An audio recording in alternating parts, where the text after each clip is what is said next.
नमस्कार दोस्तों, आपका मेरे YouTube चैनल कथा भक्ति साधना में स्वागत है। आज हम धनतेरस का पर्व क्यों मनाया जाता है इसके बारे में जानेंगे।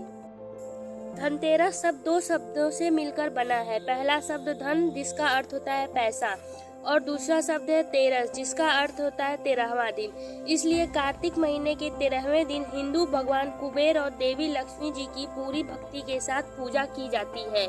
इसके अलावा धनतेरस को धन्वंतरी जयंती के नाम से भी जाना जाता है, जो धन्वंतरी के जन्म की वर्षगांठ है।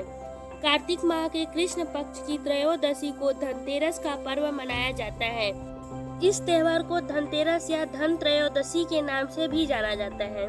धार्मिक मान्यताओं के अनुसार धन्वंतरी के प्रकट होने के ठीक 2 दिन बाद माँ लक्ष्मी जी प्रकट हुई। यही कारण है कि हर बार दीपावली से 2 दिन पहले ही धनतेरस मनाया जाता है। इस दिन समुद्र मंथन के समय हाथों में कलश लिए भगवान विष्णु ही धन्वंतरी रूप में प्रकट हुए। जिस दिन वह समुद्र से निकले उस दिन कार्तिक मास की त्रयोदशी थी। इसी कारण त्रयोदशी तिथि को धनतेरस कहा जाने लगा। भगवान धन्वंतरी आयुर्वेद के जनक और वैद्य के रूप में भी जाने जाते हैं।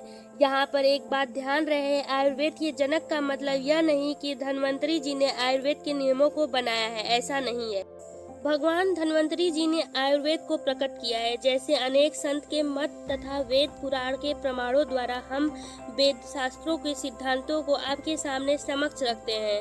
हम उन वेदों के सिद्धांतों को बनाते नहीं। वैसे ही भगवान धन्वंतरी जी ने आयुर्वेद को प्रकट किया है। यह आयुर्वेद का ही अंश है, अर्थात आयुर्वेद उपवेद है।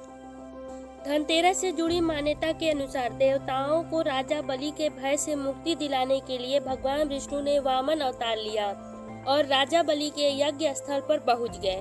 शुक्राचार्य ने वामन रूप में भगवान विष्णु को पहचान लिया और राजा बलि से आग्रह किया कि वामन कुछ भी मांगे उन्हें इनकार कर देना। लेकिन बलि ने शुक्राचार्य की बात नहीं मानी। वामन भगवान द्वारा मांगी गई 3 पग भूमि दान करने के लिए कमंडल से जल लेकर संकल्प लेने लगे। बलि को दान करने से रोकने के लिए शुक्राचार्य ने राजा बलि के कमंडल में लघु रूप धारण करके प्रवेश कर गए। इसी वजह से कमंडल से जल निकलने का मार्ग बंद हो गया।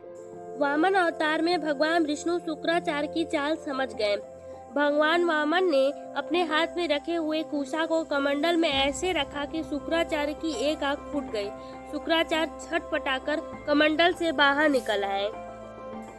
बलि ने संकल्प लेकर 3 पग भूमि दान कर दिया।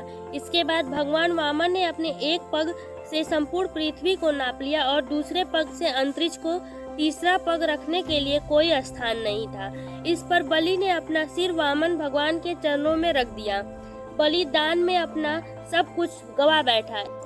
इस तरह बलि के भय से देवताओं को मुक्ति मिली और बलि ने जो धन संपत्ति देवताओं से छीन ली थी उससे कई गुना धन संपत्ति देवताओं को मिल गई। इस उपलक्ष्य में धनतेरस का त्योहार मनाया जाता है। अगर आपको ये जानकारी पसंद आई हो तो कृपया मेरे वीडियो को लाइक कर दें और शेयर कर दें, साथ ही मेरे चैनल को सब्सक्राइब कर दें। धन्यवाद।